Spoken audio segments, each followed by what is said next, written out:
아빠와 함께하는 세계사 제33장 나폴레옹의 종말. 나폴레옹의 전쟁들과 1812년 영미 전쟁. 미국에서 사람들이 서부로 이주해 가기 시작할 때 유럽에서도 또 다른 침략이 벌어지고 있었단다. 프랑스의 황제 나폴레옹이 제국의 영토를 자꾸만 넓혀갔고 마침내는 유럽의 거의 전 지역에서 프랑스 국기가 펄럭이게 되었어.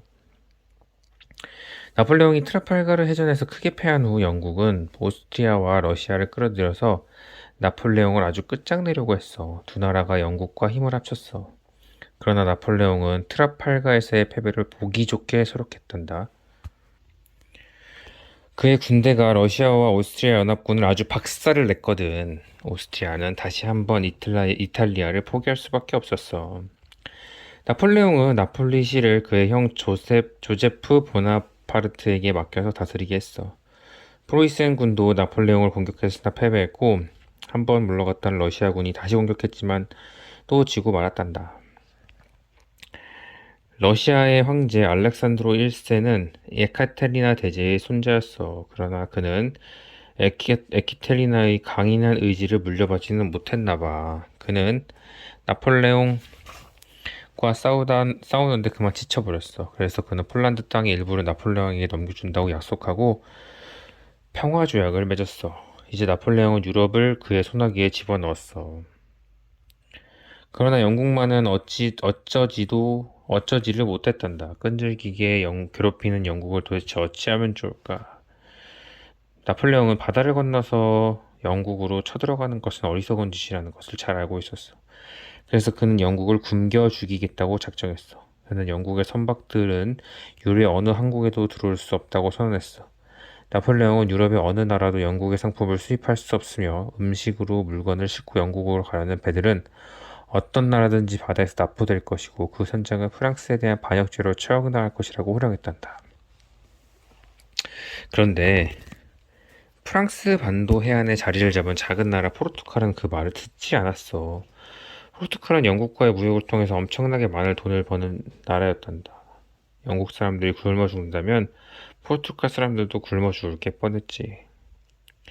나폴레옹은 조그만한 나라인 포르투갈이 그에게 반항하도록 내버려둘 생각이 조금도 없었어. 그러나 육지의 길로 포르투갈을 공격하려면 스페인을 거쳐 가야 했어. 그래서 그는 스페인으로 군대를 이끌고 가서 스페인 국왕을 끌어내렸어. 그는 스페인도 그의 형인 조제프에게다 맡기고 포르투갈로 향했어. 그러나 나폴레옹은 포르투갈을 정복하지는 못했어. 조제프를 증오하는 스페인 사람들이 잇따라 반란을 일으키는 바람에 군대가 잠시도 눈을 돌릴 틈이 없었기 때문이야. 한편 러시아 알렉산드로 1세도 그새 생각이 달라졌어. 그는 나폴레옹과의 맺었던 평화조약을 무효라고 선언했어. 나폴레옹의 넓은 제국은 마치 물고기를 담아놓은 양동이 같은 형편이 되었어. 물고기들이 양동이 안에 갇히기는 갇혔는데 어떻게든지 바깥으로 나가려고 꿈틀거리며 뛰어오르는 것이었어. 나폴레옹은 가장 큰 물고기인 러시아부터 다시는 꼼짝 못하게 하겠다고 마음먹었어. 그래서 그는 1812년 6월 모든 군사들을 모아 러시아로 진격을 했어. 글쎄 그 수가 60만이 넘었대. 러시아군은 그 대군과 맞서 싸우지는 않고 후퇴했어. 나폴레옹 군대는 계속 추격하고 러시아군은 후퇴의 후퇴를 되풀이했단다. 늦 여름쯤에 프랑스군은 맨 앞에 대열이 맨 끝까지의 길이가 1km나 뻗어 있었대. 나폴레옹 군대에게 마을을 닥치는 대로 불지르고 짓밟아버리려고 명령했어. 9월의 둘째 주 나폴레옹은 모스크바에 도착했어. 그 아름다운 도시가 거의 텅 비어 있었대. 나폴레옹은 모스크바도 불지르라고 명령했어. 그리고 그는 알렉산드로에게 사람을 보내서 평화조약을 맺자고 제의했어. 아무 대답도 들려오지 않았어. 나폴레옹은 러시아 땅 깊숙이 끌어들이는 게 러시아 땅 깊숙이 끌어들이는 게 알렉산드로의 작전이었던 거야. 알렉산드로는 측근들에게 이렇게 말했어. 우리 뒤에는 후퇴할 곳이 얼마든지 있다. 우리는 겨울을 기다렸다가 싸움을 기착할 것이다. 나폴레옹은 옛날에 러시아가 스웨덴 군대를 무너뜨렸던 바로 그 덫에 걸려들었던 거야. 나폴레옹이 알렉산드로로부터 항복을 하겠다는 대답이 올 줄 알고 모스크바에 앉아서 기다리는 동안 하루가 다르게 날은 추워지기 시작했어. 아득히 먼 곳까지 후퇴한 알렉산드로는 이렇게 말했대. 평화조약을 맺기 전에 시베리아에 가서 감자나 실컷 먹을래. 기다리다 지친 나폴레옹은 마침내 집으로 돌아가자고 명령했어. 그러나 벌써 10월이 되어 있었고 프랑스 병사들은 자기들이 불지르고 짓밟았던 러시아의 시골을 거쳐서 돌아가고 있었어. 어디에서 먹을 것을 찾을 수가 없었지. 게다가 그들은 여름 군복을 입고 있었어. 어느 때부터 눈송이가 날리기 시작하고 기온이 뚝 떨어졌어. 영하 30도까지. 나폴레옹 휘하에 어느 장군이 이렇게 썼단다. 얼어 죽은 병사들이 길바닥에 널려 있었다. 우리는 연달아 시체를 넘어야 했다. 프랑스군이 러시아와 폴란드 국경선인 베레지나 강에 도착했을 때 그 강에는 다리가 하나도 남아있지 않았대. 러시아군이 모조리 불질러 버렸던 거야. 나폴레옹 군은 얼어붙은 강을 꾸역꾸역 걸어서 건넜어. 55만 명이 죽었고 살아남은 사람은 고작 5만 명 정도였단다. 프랑스에 정복당했던 유럽의 다른 나라들은 신이 났어. 프로이센과 독일과 오스트리아와 이탈리아가 프랑스의 지배를 받고 있었는데 이탈리아 사람들은 프랑스도 이제 끝났다라고 외쳤어. 프랑스 국민들조차도 오랜 전쟁과 죽이는 것과 파괴에 신물이 났단다. 프랑스의 거리에선 사람들이 나폴레옹에 대해서 대놓고 불평을 했어. 황제도 이제 끝장이야 라고 수군거리는 사람들도 있었어. 불평의 목소리들이 점점 커져갔어. 나폴레옹은 패잔병을 이끌고 급히 파리로 돌아왔어. 바야흐로 유럽이 그의 소나기에서 빠져나가려는 판이었어. 바로 그 무렵에 미국 사람들이 영국 사람들과 전쟁을 시작했어. 이미 오래전부터 미국 사람들은 영웅인들에게 대한 불만이 이만저만이 아니었단다. 영국은 나폴레옹과의 지루한 전쟁을 치르느라 선원이 딸리는 지경이었어. 그래서 영국 선장들이 바다에서 미국 배들을 붙들어 세우고 미국 선원들을 강제로 끌고 가서 해군에 집어넣었어. 미국 사람들은 캐나다에 있는 영국 병사들이 내려와서 테쿰세가 이끄는 쇼니족의 전사들이 백인들을 공격하는 것을 지원하는 데 대해서 몹시 화를 내고 있었단다. 그래서 미국은 영국에 대해서 전쟁을 선포했어. 이 전쟁을 영미 전쟁 또는 1812년 전쟁이라고 해. 영국은 미국하고 싸울 생각이 없었어. 그럴 겨를도 없었어. 나폴레옹을 상대하기에도 힘이 붙이는 지경이었으니까. 그러나 나폴레옹이 권력을 잃을세라 황급히 파리로 돌아오고 있을 때 영국은 해군의 일부를 미국으로 보냈어. 영국 배들이 북아메리카 5대호의 1위호와 미시간호에 항해가고 병사들이 상륙해서 오하이오로 진격할 준비를 갖추었어. 그러자 테쿰세는 다시 한번 미국과 싸울 기회가 왔다고 보았어. 그는 쇼니족은 영국군과 한편이라고 선언했어. 그가 전사들을 이끌고 가서 영국군을 도왔어. 영국군은 북서 준주를 공격해서 디트로이트 시를 점령했단다. 그 전쟁이 꼬박 1년이나 걸렸어. 이제는 미국군의 장군이 된 해리슨이 다시 한번 테쿰세의 전사들과 싸웠어. 크게 벌어진 전투에서 해리슨은 영국군과 원주민 연합군을 크게 무찌르고 북서 준주 밖으로 몰아냈어. 테쿰세는 전투 중에 죽었는데 그의 시체가 감쪽같이 사라졌다는구나. 부하들이 어딘가에 몰래 가져다 묻었을 거야 아마. 미국 군대가 북서 준주를 완전히 장악했지만 영국군은 물러나지 않았어. 이듬해 여름에 영국 군들이 워싱턴시의 해안에 병사들을 상륙시켰어. 제이슨 매디슨 대통령은 영국군 병사들이 워싱턴 시내를 휩쓸고 시청 건물을 불태우기 바로 직전에 몸을 피했단다. 의회 도서관 건물은 수많은 책들과 함께 화염 속으로 사라졌어. 영국군은 대통령 관저를 약탈했고 보물을 훔쳤고 빨간 벨벳을 두른 의자들을 수북히 쌓아놓고 불을 질렀어. 곧 관저 건물이 화염에 휩싸였어. 그러나 영국 사람들은 미국을 아주 점령할 생각은 없었어. 나폴레옹하고 싸우느라 너무도 지쳐 있었기 때문이야. 그래서 두 나라는 평화조약을 맺었어. 그들은 그 전쟁이 일어나지 않았던 것으로 치자고 합의했어. 그래서 전쟁은 어느 쪽도 얻은 것이 없는 채로 끝났단다. 프랑스는 나폴레옹에게 이제는 제발 전쟁을 그만두라고 요구하고 있었어. 오스트리아, 러시아, 프로이센, 영국 등은 나폴레옹을 거꾸로 뜨리는 그날까지 서로 힘을 합쳐 싸우겠다고 동맹을 맺었어. 나폴레옹도 다시 한번 군대를 모았어. 그는 유럽 연합군과 싸우기 위해서 프랑스 국경을 넘어 진군했어. 그가 밖으로 나간 사이에 어느 관리가 이제부터 프랑스는 나폴레옹 황제의 지배를 받지 않는다고 선언했어. 기요텐에서 목에 잘린 루이 16세에게 동생이 있었어. 영국에서 살고 있던 루이 16세의 동생이 전갈이 전해졌지. 그는 거의 환갑이 다 되어가는 몸이 엄청나게 뚱뚱하고 머리도 나쁜 사람이었단다. 그가 프랑스로 돌아와서 국왕이 되라는 제의를 수락했고 루이 18세가 되었어.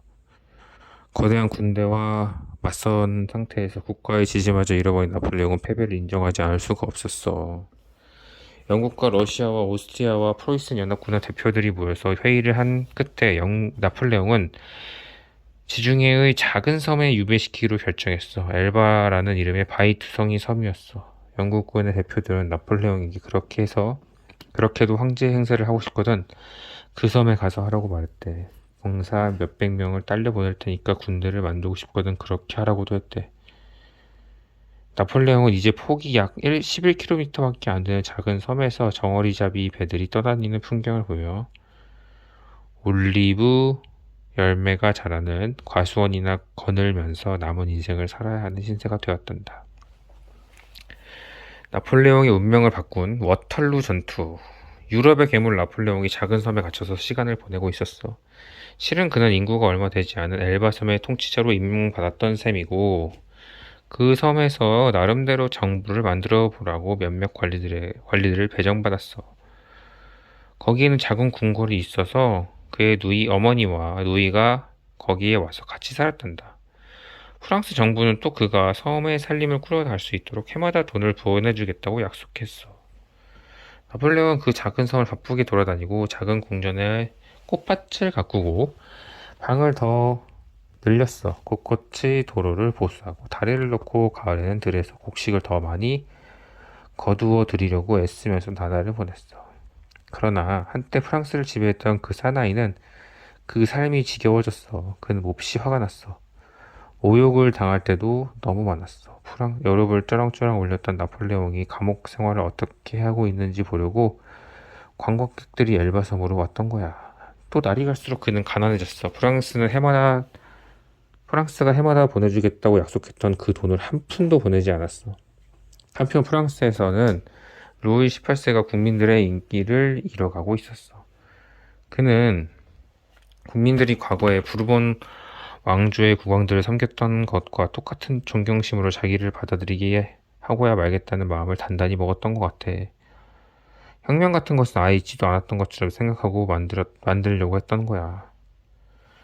처음 대중 앞에 모습을 나타낸 행사에서 루이 18세는 그 뚱뚱한 몸을 주체하지 못하고 그만 넘어져 버렸는데 너무도 무거워서 스스로 일어나지 못했어. 그런데 그는 조정 대신들 중에서 가장 지체가 높은 자가 와서 일으켜주지 않으면 일어나지 않겠다고 우겼다는 거야. 그래서 그 대신이 찾아서 데리고 올 때까지 펑퍼버짐하게 누워 있었대. 프랑스 국민들은 국왕이 다시 한번 폭군이 되어버리지 않을까 하는 두려움을 느끼기 시작했어.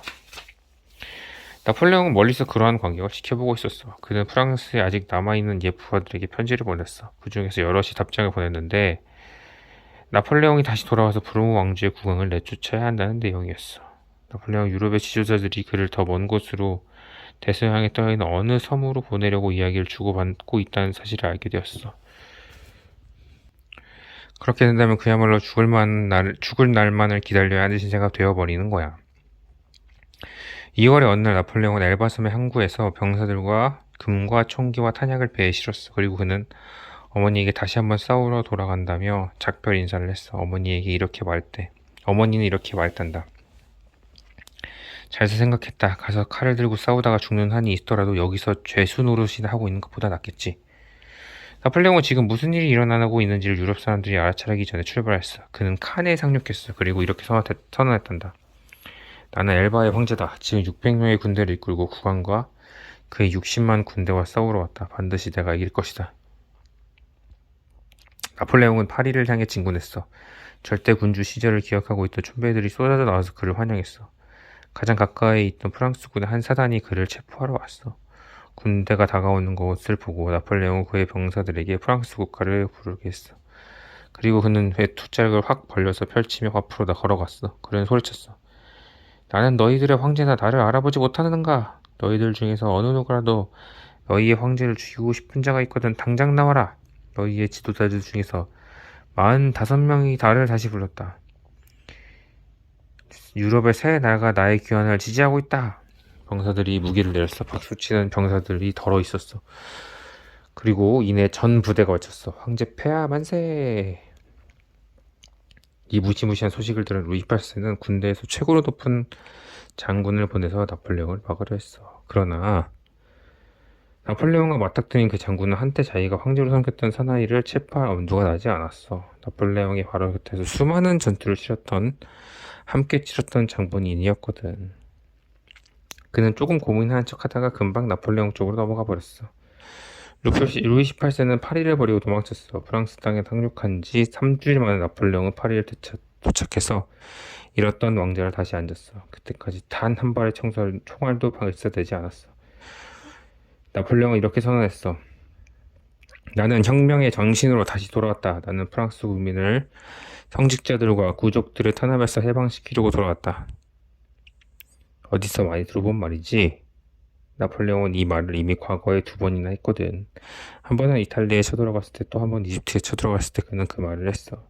그러나 그는 두 번 다 자유를 가져다 주지 않았어. 이번에도 마찬가지였어. 흥분이 가라앉기 시작했어. 그리고 오래지 않았어. 프랑스 국민들은 누구나 지금의 루이 18세 치하에서보다 나아진 게 하나도 없다는 걸 알아차리게 되었단다. 나폴레옹이 돌아왔다는 소식이 전해지자마자 영국과 오스트리아와 프로이센 프랑스 국경을 향해서 군대를 이동시켰어. 유럽의 괴물이 다시 한번 자기들의 영토를 덥석덥석 집어삼키게 될까봐 겁이 덜컥 났던 거야. 나폴레옹은 7만 2천 명의 군대를 모았어. 그리고 영국군이 진을 치고 있던 워털루라는 곳으로 진국했어. 워털루는 지금 벨기에의 수도인 브뤼셀 남쪽에 있는 마을이야. 웰링턴 공이 지휘하는 영국군의 병력은 나폴레옹의 병력과 비슷한 규모였어. 전투가 시작되고 팽팽한 접전이 시간이나 계속되었어. 양쪽 모두 수많은 병사들을 잃었어. 영국군도 용감히 싸웠고 나폴레옹이 직접 지휘하는 프랑스군도 용감하게 싸웠어. 어느 쪽으로도 전세가 기우지 않고 있을 때 영국군을 지원하러 온 프로이센의 군대가 도착했어. 나폴레옹은 크게 패하고 병사들은 뿔뿔이 흩어졌어. 나폴레옹을 체포하러 왔다가 한편이 되어버렸던 그 장군은 포로가 되었다가 총살을 당했단다. 다시 황제의 자리에 돌아온 나폴레옹은 그렇게 허망하게 무너졌어. 황제의 자리에 잠시 있었던 그 시간을 나폴레옹의 100일 천하라고 부른단다. 유배지에서 갓 돌아와서 싸울 준비를 제대로 갖추지도 못한 군대를 이끌고서도 나폴레옹은 웰링턴군이 이끄는 영국 군대를 거의 무찌를 뻔했던 순간까지 갔었어. 운명을 가른 전투가 끝난 뒤에 웰링턴군은 아직도 대포의 연기가 잦아지지 않는 싸움터를 어슬렁거리면서 아슬아슬했어. 정말 너무도 아슬아슬했어 라고 개솔중얼거렸대. 그의 친구들도 여럿이 체가 되어 있었어. 파리로 돌아온 나폴레옹은 프랑스 황제 자리를 다시 포기한다는 내용의 문서를 작성했어. 그리고 그는 조용히 떠났어. 그 후 몇 주일 동안은 나폴레옹이 어디에 있는지를 아는 사람이 아무도 없었대. 그는 몇 부하들의 집을 이리저리 옮겨가면서 이제부터 무엇을 어찌할 것인지 궁리하고 있었어. 그는 미국으로 가서 식물학을 공부하고 싶다는 생각을 했다는구나. 그러나 영국은 프랑스의 모든 항구를 막아버렸어. 나폴레옹을 찾을 때까지는 어느 배도 허락 없이 바다로 나갈 수 없었어. 마침내 나폴레옹은 모든 것을 단념하고 영국군에 항복했어. 영국 사람들은 이제는 또 그를 어떻게 처리할 건지를 결정해야 했어. 그들은 나폴레옹이 미국에 가는 걸 원치 않았어. 거기 가면 또 무슨 짓을 저지를지 알 수 없었기 때문이야. 엘바 섬으로 돌려보낼 수도 없었어. 또 탈출할 게 뻔하니까. 그렇다고 해서 그를 아주 처형해버릴 수도 없었어. 돌아온 그를 환영했던 프랑스 사람들이 들고 일어나지 않으리라는 보장이 없었으니까. 그래서 영국 사람들은 프랑스 사람들이 직접 나서서 그를 처형해 주었으면 더 바랄 게 없다는 심정이었지만 프랑스 사람들은 끝내 그런 뜻을 비춰주지 않았어. 영국 사람들은 이윽고 결정을 내렸어. 나폴레옹을 붓에서 멀리 떨어진 대서양의 외딴 섬 세인트 헬레나로 보내겠다는 것이었어. 그 섬은 아프리카의 서부 해안에서 2000km나 떨어져 있고 길이는 고작 16km이고 폭은 10km밖에 안 되는 작은 섬이야.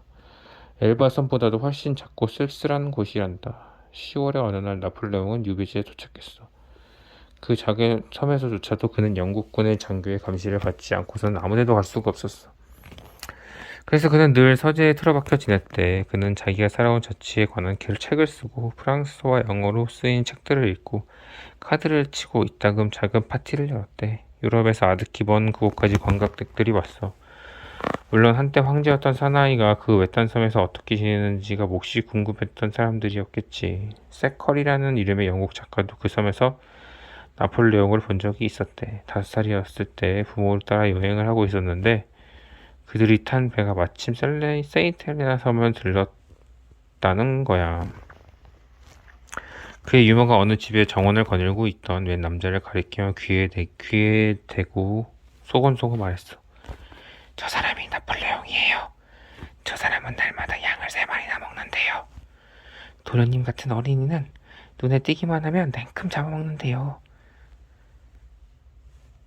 세인트 헬레나 섬에 온 지 2년이 지났을 때 나폴레옹은 어느 날부터 배가 몹시 아프다고 했어. 갈수록 상태가 나빠졌어. 의사들이 아무리 애를 써도 어떻게 해볼 수가 없었어. 나폴레옹은 침대에서 일어나지 못했대. 그는 유언장을 써야겠다며 종이를 가져다 달라고 했어. 그는 유언장 끝에 이렇게 썼어. 내가 죽으면 뼈를 갈아서 생강에 뿌려주시오.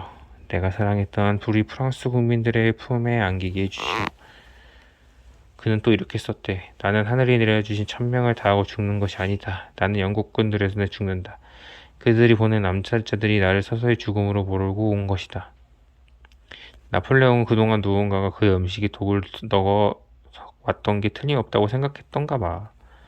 그러나 의사들은 그가 위암으로 죽었다고 발표했단다.